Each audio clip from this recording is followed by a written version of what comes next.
Hello friends, आपल्या सर्वांची आवडती मालिका तू ही रे माझा मितवा या मालिकेच्या आजच्या शनिवार 14 मार्चच्या एपिसोडमध्ये शेवटी ज्याची भीती होती तेच घडलं. ढवळ्या शेजारी पवळ्या बांधला, वान नाही पण गुण लागला. तसं अंजलीचं झालंय. राजेश आणि वल्लरी यांच्या संगतीमुळे अंजली सुद्धा व्हिलन झालीये आणि साधी सुधी व्हिलन नाही तर या मालिकेतली सगळ्यात मोठी खलनायिका, जिने अर्णव आणि ईश्वरीचं आयुष्य नरक बनवून टाकलंय. आणि आता तर राजेशच्या बोलण्यात येऊन अंजलीने चक्क अर्णवकडे बिझनेसमधला 50% हिस्सा मागितलाय, 50% प्रॉपर्टी मागितली आहे. अर्णव, मी तुझी बहीण आहे आणि आजकाल तू त्या ईश्वरीच्या नादाला लागून काहीही करतोय, खैरात वाटतोय. मला सुद्धा माझ्या मुलाच्या भविष्याचा विचार करायला हवा, त्यामुळे 50% प्रॉपर्टी माझ्या नावावर कर, असं अंजली ईश्वरी आणि अर्णवला म्हणाली आहे. त्यामुळे या दोघांना जबर धक्का बसला, सगळ्यांना जबर धक्का बसला. मग हे सगळं घडलं तरी कसं, हे जाणून घेण्यासाठी हा व्हिडिओ शेवटपर्यंत नक्की पहा. फ्रेंड्स, आजच्या एपिसोडच्या सुरुवातीलाच रिया सर्वेश म्हणजेच राजेश जवळ येते आणि म्हणते, सर्वेश, झालं का तुझ्या बहिणीशी बोलून? तर सर्वेश सांगतो, हो झालं माझं बोलणं. तर रिया म्हणते, आता आपलं लवकरच लग्न होणार आहे, पण मला असं वाटतंय तू मला इग्नोर करतोय, मला टाळतोय. राजेश म्हणतो, नाही रिया बेबी, मी तुला काय टाळेल? उलट मी तर आपल्या लग्नाची स्वप्न रंगवतोय की आपलं लग्न कसं होईल, त्यानंतर आपला संसार कसा होईल. त्यामुळे तू काळजी करू नको. आणि हो, तू या ड्रेसमध्ये ना खूप सुंदर दिसतीये, जा चेंज करू ये. रिया खुश होते आणि चेंज करायला जाते. राजेश मात्र दोन्ही हातात लाडू असल्यासारखा खुश होतो. अरे वा, एकीकडे माझं ATM आहे तर दुसरीकडे गडगंज संपत्तीची मालकीन अंजली. एकदा का अंजलीच्या नावावर प्रॉपर्टी झाली, मग ती सगळी प्रॉपर्टी मी स्वतःच्या नावावर करून घेणार, असा विचार करून राजेश खूप खुश होतो. आणि मग दुसऱ्या दिवशी सकाळी अर्णव त्याच्या रूममध्ये काहीतरी काम करत असतो. तेवढ्यात तेथे अंजली एक फाईल घेऊन येते आणि अर्णवच्या हातात ही फाईल देऊन विचारते, अर्णव, हे सगळं काय आहे? अर्णव ही फाईल पाहतो आणि म्हणतो, ताई, हे तर आपले मंथली एक्सपेन्सेसचे बिल आहेत, ज्यावर तुला सह्या करायच्या असतात. अंजली म्हणते, हो ते तर मला दिसतंय, पण हे बिल पाहिल्यावर मला एक गोष्ट समजली आहे. याआधी तर मी न पाहताच सगळ्या बिल्सवर सह्या करायचे, पण आज मला यात एक गोष्ट कळली आहे जी खूप चुकीची आहे. आणि अंजलीला आठवतं की थोड्या वेळ आधी जेव्हा ती तिच्या रूममध्ये होती आणि तेवढ्यात शिर्के तेथे आला होता आणि शिर्के हा अंजलीला म्हणाला, मॅम, हे आपल्या मंथली एक्सपेन्सेसचे बिल आहेत, तुम्हाला यावर सह्या करायच्या आहेत. आणि अंजली ही फाईल हातात घेते, हे बिल्स पाहते, तर यामध्ये चक्क ईश्वरीचं जे क्लाउड किचन आहे, ईश्वरी स्वीट्स, त्याचे बिल्स असतात. हे पाहून अंजलीला धक्काच बसतो आणि अंजली ही शिर्केला जाब विचारते, शिर्के, या बिल्समध्ये ईश्वरीच्या क्लाउड किचनचे, ईश्वरी स्वीट्सचे सुद्धा बिल आहेत आणि ईश्वरी स्वीट्स हे काही आपल्या अंडर येत नाही, मग आपण त्यांचे पैसे का भरतोय? शिर्के काहीच उत्तर देत नाही. अंजली चिडून म्हणते, शिर्के, मी तुम्हाला काहीतरी विचारतीये, सांगा, आपण त्यांचे पैसे का भरतोय, त्यांचे बिल्स का भरतोय? शिर्के सांगतो, मॅम, अर्णव सरांनी स्पेशल रिक्वेस्ट केली होती म्हणून त्यांचे सगळे बिल्स आपणच भरतो मागील अनेक महिन्यांपासून. हे ऐकून अंजलीला खूप राग येतो आणि अंजली अर्णवला हाच जाब विचारत असते, आपण ईश्वरीच्या क्लाउड किचनचे खर्च का करतोय? तर अर्णव म्हणतो, ताई, ईश्वरीने माझ्याशी लग्न केलं आणि मग त्यानंतर ईश्वरीची जबाबदारी, तिचं किचन, तिचा बिझनेस हा आपलाच बिझनेस आहे, म्हणून मी त्यांना मदत करतोय.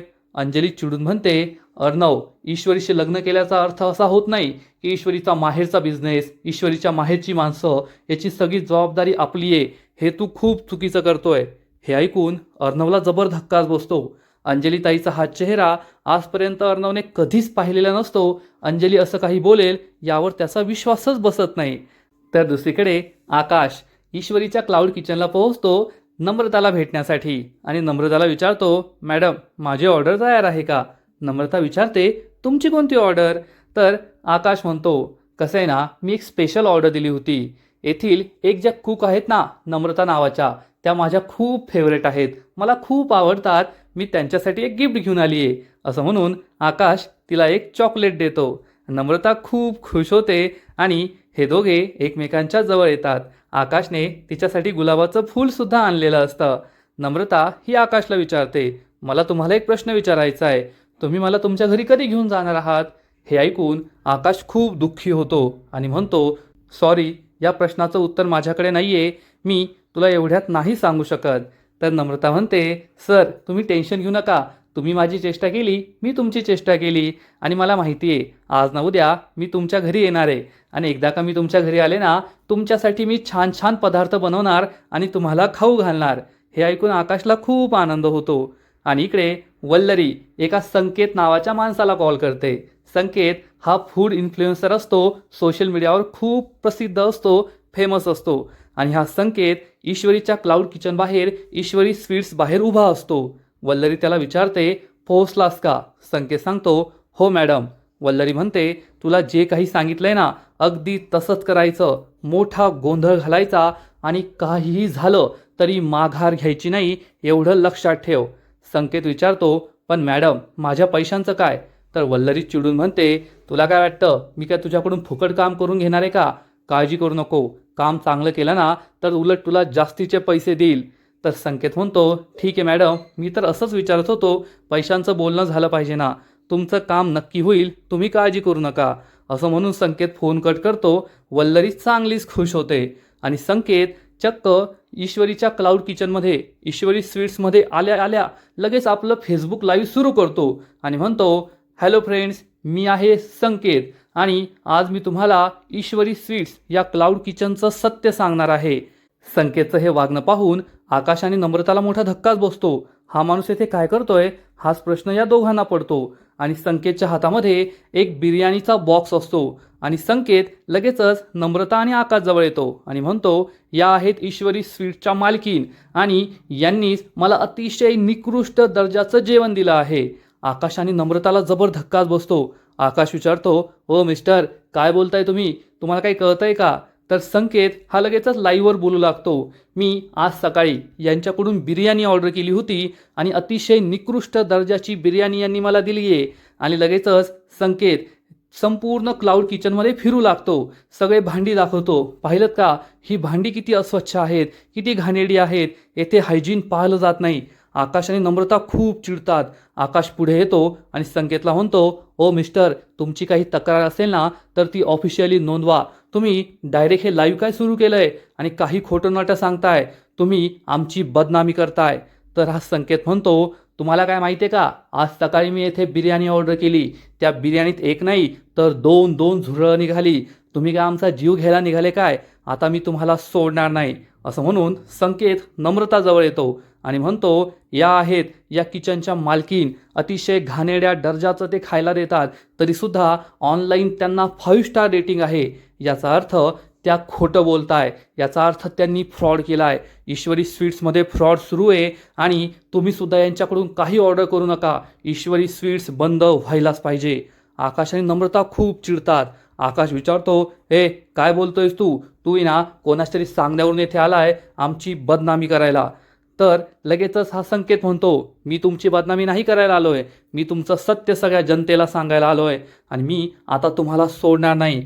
पहा मी आता काय करतो. असं म्हणून हा संकेत तेथून निघून जातो. आकाश आणि नम्रता चांगलेच घाबरतात की हे नेमकं काय घडतंय. इकडे ईश्वरी ही किचनमध्ये असते.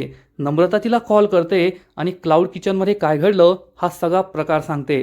येथे एक माणूस आला होता, त्याने खूप मोठा गोंधळ घातलाय. आपल्या येथील बिर्याणीमध्ये 2 झुरळं निघाली असं तो म्हणतोय. ईश्वरीला जबर धक्काच बसतो. ईश्वरी म्हणते, नमुताई थांब, मी आत्ताच्या आत्ता अर्णव सरांना घेऊन तेथे पोहोचते.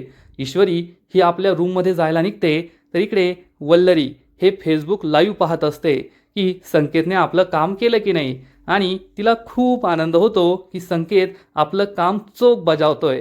पण तेवढ्यात तिला नम्रताबरोबर आकाशसुद्धा तेथे दिसतो. वल्लरी चिडून म्हणते, हे आमचं मूर्ख ध्यान तेथे काय करताय? थांब, त्याला आत्ता फोन करून घरी बोलवते. पण तेवढ्यात ती विचार करते, लाईव्ह तर झालंय, आता फोन करून काय फायदा? आता जे व्हायचं ते होऊन जाऊ दे. आता त्या नम्रताला आणि ईश्वरीला मी चांगलाच धडा शिकवणार. असा विचार करून वल्लरी संकेतला कॉल करते आणि म्हणते, एक लक्षात ठेवायचं, आता जितका मोठा गोंधळ झालाय ना त्यापेक्षा मोठा गोंधळ व्हायला हवा आणि थोड्याच वेळात तेथे ASR म्हणजे अर्णव राजशिर्के येणार. संकेत म्हणतो, हो मी त्यांचं नाव ऐकलंय. तर वल्लरी त्याला सांगते, मी तुला त्याचा फोटो पाठवते. तो येथे आला की सगळ्या मीडियासमोर सांगायचं की अर्णव राजे शिर्के येथे स्वतःच्या बायकोचं हे क्लाउड किचन वाचवण्यासाठी आलाय, या वादावर पडदा टाकण्यासाठी आलाय, त्याची वाटेल तेवढी बदनामी करायची आणि काहीही झालं तरी माझं नाव घ्यायचं नाही. माझं नाव घेतलं तर मी तुझी काय अवस्था करेल हे तुला माहीत सुद्धा नाहीये. संकेत म्हणतो, ठीक आहे मॅडम. वल्लरी त्याला अर्णवचा फोटो पाठवते. संकेत हा फोटो पाहतो. वल्लरी चांगलीच खुश होते. एका दगडात मी 1 नाही 2 नाही 3 नाही तर 4 पक्षी मारतीये. वेल डन वल्लरी, असं म्हणून वल्लरी खूप खुश होते आणि एखाद्या राक्षसींसारखी हसू लागते. तर दुसरीकडे ईश्वरी ही अर्णवला झालेला सगळा प्रकार सांगण्यासाठी आपल्या रूममध्ये येते आणि रूमच्या दरवाजाच्या बाहेर उभी राहते. तेव्हा तिला अर्णव आणि अंजलीचं भांडण सुरू आहे हे ऐकू येतं आणि ती हे भांडण ऐकू लागते. तर अर्णव हा अंजलीला समजवण्याचा प्रयत्न करतो, ताई ईश्वरी आता आपल्या घरची सून आहे, मग तिची जबाबदारी आपणच घ्यायला हवी ना. तर अंजली चिडून म्हणते, अर्णव तू ईश्वरीशी लग्न केलंय याचा अर्थ ईश्वरीला आणि तिच्या संपूर्ण कुटुंबाला तू दत्तक नाही घेतलंय. ईश्वरीच्या क्लाउड किचनचे एक्सपेन्सेस तू करतो, ईश्वरीच्या बाबांची ट्रीटमेंट तू करतो, त्यांना काहीही गरज पडली तरी तू त्यांना मदत करतो आणि याला मदत करणं नाही तर याला भीक देणं म्हणतात, भीक. तो ईश्वरीच्या आईबापाला आणि तिच्या क्लाउड किचनला भीक देतोय. हे ऐकून अर्णव आणि ईश्वरीला जबर धक्काच बसतो. अंजलीच्या तोंडी अशी भाषा ऐकून या दोघांना खूप वाईट वाटतं. तसं पाहायला गेलं तर अंजलीचा स्वतःचा नवराच घर जावई बनून घरात फुकटचं खातोय, पण अंजली ही ईश्वरीला नावं ठेवतीये, अर्णवला नावं ठेवतीये. अर्णव हा खूप चिडतो आणि विचारतो, ताई हे काय बोलतेस तू, तुला तरी कळतंय का. अंजली चिडून म्हणते, उलट आधी मी लक्ष देत नव्हते बिझनेसकडे, त्यामुळे घरात काय चाललंय बिझनेसमध्ये काय चाललंय ना हे मला कळत नव्हतं, पण आता मी बिझनेसमध्ये लक्ष द्यायचं ठरवलंय ना तेव्हा मला कळतंय की तू काय करतोय आणि अशी खैरात वाटलेली मला चालणार नाही. ईश्वरी खूप दुःखी होते आणि रडू लागते आणि अंजली पुन्हा पुन्हा तू खैरात वाटतोय, भीक देतोय, तू त्या ईश्वरीच्या कुटुंबाला दत्तक घेतले काय असे शब्द वापरते. ईश्वरीला खूप वाईट वाटतं आणि ती रडत रडत तेथून निघून जाते. अर्णवला सुद्धा वाईट वाटतं आणि इकडे या संकेतने चक्क अनेक लोकांना गोळा केलेलं असतं आणि ईश्वरी स्वीट्स बाहेर संकेत घोषणा देत असतो, झालंच पाहिजे झालंच पाहिजे, ईश्वरी स्वीट्स बंद झालंच पाहिजे.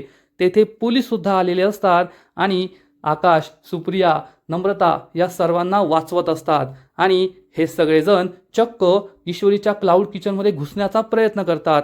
पोलीस त्यांना थांबवतात. आकाश नम्रता आणि सुप्रियाला घेऊन किचनच्या मध्ये जातो, दरवाजा लावून घेतो. तेव्हा सुप्रिया विचारते, हे सगळं काय होतंय. नम्रता आणि आकाश सांगतात, हे सगळं तो संकेत आहे ना जाणून बुजून करतोय, त्याने एवढ्या माणसांना गोळा केलंय. त्याला जर खरंच तक्रार असती तर त्याने ऑफिशियली तक्रार केली असती. त्याने डायरेक्ट लाईव्ह सुरू केलं, याचा अर्थ या क्लाउड किचनला बदनाम करण्यासाठी कुणीतरी त्याला जाणून बुजून पाठवलंय. थांबा मी दादाला कॉल करतो, असं म्हणून आकाश अर्णवला कॉल करतो. तर इकडे अर्णव खूप दुःखी झालेला असतो आणि म्हणतो, ताई मला तुझं वागणं तुझं बोलणं पटतच नाहीये की तू असं का बोलतीये. तेवढ्यात अर्णवचा मोबाईल वाजतो. अर्णव फोन उचलतो तर आकाश त्याला झालेला सगळा प्रकार सांगतो की येथे काय घडलंय. अर्णवला मोठा धक्काच बसतो. अर्णव म्हणतो, ठीक आहे मी पोहोचतोय तेथे. अर्णव अंजलीला झालेला सगळा प्रकार सांगतो की मी चाललोय आणि तो जाता जाता अंजलीला म्हणतो, आज मला वाटलंच नाही की मी माझ्या ताईशी बोलतोय, मी दुसऱ्याच कोणत्या तरी व्यक्तीशी बोलतोय असं मला वाटलं. अंजली खूप चिडते. अर्णव तेथून निघून जातो आणि अर्णव हॉलमध्ये येतो. मामा आणि आजीला सांगतो, ईश्वरीच्या क्लाउड किचनमध्ये काहीतरी प्रॉब्लेम झालाय, मी तेथे जातोय. तर आजी विचारते, तुझं आणि ईश्वरीचं भांडण झालं का, कारण थोड्या वेळ आधी ईश्वरी तुला काहीतरी सांगण्यासाठी वर आली होती, पण ती तशीच खाली आली आणि जाताना रडत होती. अर्णवला समजतं की ईश्वरीने माझं आणि ताईचं बोलणं ऐकलंय म्हणून ती दुःखी होऊन निघून गेली. अर्णव आजीला सांगतो, आजी आमचं भांडण झालं नाहीये, आता मला घाई आहे, मी आल्यावर सांगतो काय घडलं. असं म्हणून अर्णव तेथून निघून जातो. मामा आणि आजीला मात्र खूप टेन्शन येतं. इकडे वल्लरी ही पुन्हा एकदा संकेतला कॉल करते आणि संकेतला ठणकावून सांगते, आता माझं नाव घ्यायचं नाही, माझं नाव घेतलं ना तर मी तुला जिवंत सोडणार नाही, एवढं लक्षात ठेव. वल्लरीला भीती वाटत असते की तिचं तर या प्रकरणात नाव येणार नाही ना.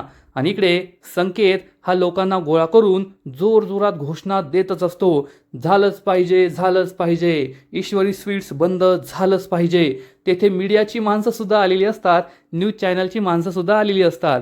तेवढ्यात ईश्वरी तेथे येते आणि संकेत ईश्वरीला पाहून म्हणतो, याच आहेत त्या ईश्वरी अर्णव राजशिर्के, त्यांच्या नावावरच हे क्लाउड किचन रजिस्टर आहे, त्यांना प्रश्न विचारा. सगळे पत्रकार ईश्वरीला प्रश्न विचारतात. मॅम, तुम्ही निकृष्ट दर्जाचं जेवण देतात, तुमच्या बिर्याणीमध्ये 2 झुरळं सापडली, खरं बोला, हे सगळं काय सुरू आहे? पण ईश्वरी काही न बोलता किचनमध्ये निघून जाते. पोलीस या सगळ्या पत्रकारांना आणि माणसांना थांबवतात. ईश्वरी आतमध्ये येते आणि विचारते काय झालं. नम्रता तिला झालेला सगळा प्रकार सांगते की कुणीतरी जाणून बुजून आपल्याला बदनाम करण्यासाठी हे करतंय. ईश्वरीला सुद्धा प्रश्न पडतो की आता काय करायचं. आकाश म्हणतो, तुम्ही काळजी करू नका, मी दादाला बोलवलंय, दादा येतच असेल. आणि तेवढ्यात अर्णव तेथे पोहोचतो आणि अर्णवला पाहताच पुन्हा एकदा संकेत म्हणतो, आले पहा, अर्णव राजशिर्के हे स्वस्तिक फॅशनचे मालक आहेत, खूप मोठे बिझनेसमॅन आहेत आणि येथे स्वतःच्या बायकोच्या चुकीवर पडदा टाकण्यासाठी आले आहेत. आता हे आपल्याला घाबरवणार, धमक्या देणार, गरिबाचा आवाज दाबणार, पण मी आता शांत बसणार नाही. झालंच पाहिजे, झालंच पाहिजे, ईश्वरी किचन बंद झालंच पाहिजे, अशा घोषणा संकेत देऊ लागतो.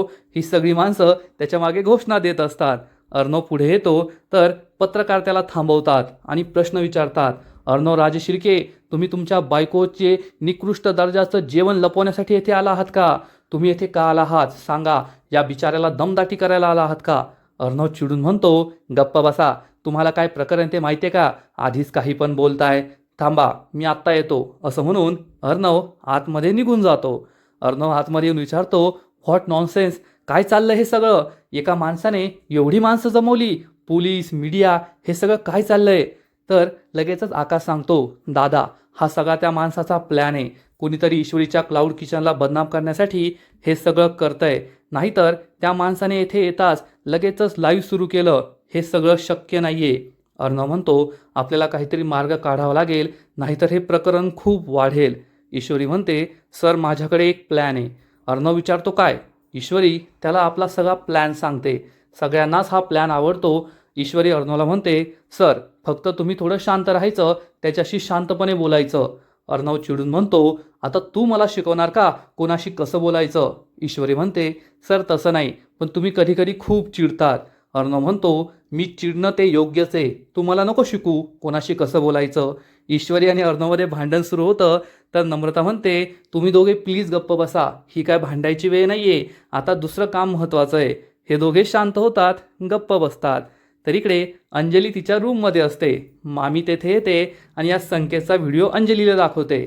अंजली म्हणते, हो, मला माहिती आहे, मी अर्णवशी बोलत होते तेव्हा तो फोन आला आणि याच कामासाठी गेलाय. तर वल्लरी पुन्हा एकदा आगीत तेल ओतते आणि अंजलीला म्हणते, पण अर्णवला हे सगळं करण्याची काय गरज आहे? ईश्वरी तिचं पाहून घेईल ना. अर्णव का तिच्या प्रत्येक प्रॉब्लेमला सॉल्व्ह करायला जातो? आणि मला हे बिलकुल आवडत नाहीये. अर्णव खूप बदलला आहे. आपला अर्णव आधी असा नव्हता. अंजलीसुद्धा आणखीनच चिडते. तिला अर्णव आणि ईश्वरीचा खूप राग येतो. आग चांगलीच भडकली आहे हे पाहून मामी मात्र खुश होते. आणि मग थोड्या वेळानंतर या संकेतला अर्णव आणि ईश्वरीने आतमध्ये बोलवलेलं असतं. अर्णव, ईश्वरी आणि सुप्रिया तेथे असतात. संकेत खुर्चीवर बसलेला असतो आणि लांब उभं राहून आकाश आणि नम्रता त्याचा व्हिडिओ शूट करत असतात. तर अर्णव हा शांतपणे संकेतला विचारतो, हे सगळं करण्यासाठी तुला कुणीतरी पैसे दिले आहेत हे मला माहिती आहे. तर संकेतसुद्धा एकदम स्वॅगमध्ये म्हणतो, हो, मला कुणी पैसे दिले नाही आहेत, मी खरं बोलतोय. तर अर्णव चिडून म्हणतो, तू खरं खरं बोलायचं, नाहीतर मी तुला पोलिसांच्या हवाली करेल, तुझ्यावर डिफेमेशनची केस टाकेल, तुला तुरुंगात सडवेल, हे लक्षात ठेवायचं. संकेत चिडून म्हणतो, एक तर मला झुरळ असलेली बिर्याणी खाऊ घातली आणि आता मलाच धमकी देताय का पोलिसांची? मी तुमच्या धमकीला घाबरत नाही. ईश्वरी अर्णवला शांत करते. अर्णव या संकेतला म्हणतो, ठीक आहे, मी तुला 10 लाख रुपये देईन, मला फक्त त्या व्यक्तीचं नाव सांगायचं ज्याने तुला हे सगळं करायला सांगितलंय. संकेत तर खुश होतो की फक्त एका माणसाचं नाव सांगायचं आणि 10 लाख रुपये घ्यायचे. पण त्याला वल्लरीचीही भीती वाटत असते आणि तो म्हणतो, मला त्या व्यक्तीची भीती वाटतीये, मला त्या व्यक्तीचं नाव माहीत नाहीये, पण एका व्यक्तीचं क्लाउड किचन आहे.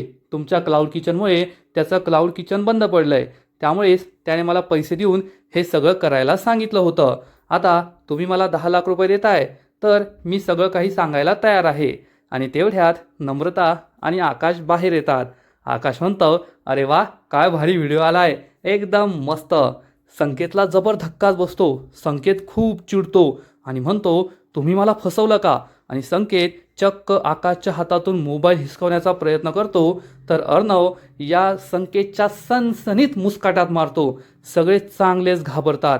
संकेत तर जागच्या जागी हलूनच जातो. अर्णव चिडून म्हणतो, आता आमच्याकडे तुझ्या विरुद्ध पुरावा आहे की तू कसं आम्हाला बदनाम करण्यासाठी हे सगळं केलंय.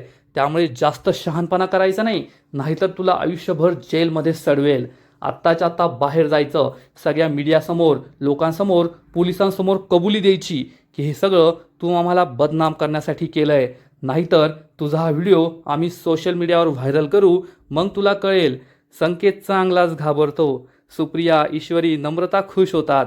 आकाश या संकेतला म्हणतो, आणि आम्हाला डबल क्रॉस करण्याचा प्रयत्न केला ना, तर सोशल मीडियावर व्हिडिओ कसा व्हायरल करायचा हे आम्हाला सुद्धा माहिती आहे, हे लक्षात ठेव. आणि तेवढ्यात वल्लरी आकाशला कॉल करते आणि विचारते, काय सुरू आहे तिकडं? तर आकाश सांगतो, मॉम, आता सिच्युएशन अंडर कंट्रोल आहे. आम्ही त्या संकेतला ट्रॅप केलंय आणि त्याने आम्हाला सगळं सत्य सांगितलंय की त्याला हे कुणी करायला सांगितलं होतं. वल्लरीच्या पायाखालची जमीनच सरकते. वल्लरी विचारते, त्याने तुम्हाला सगळं सत्य सांगितलं? कुणी करायला सांगितलं होतं? त्याने कोणाचं नाव घेतलंय? आकाश म्हणतो, मॉम, आता वेळ नाहीये, मी तुला सगळं नंतर सांगेल. तो फोन कट करतो. वल्लरी चांगलीच घाबरते. संकेतने माझं नाव तर घेतलं नाहीये ना.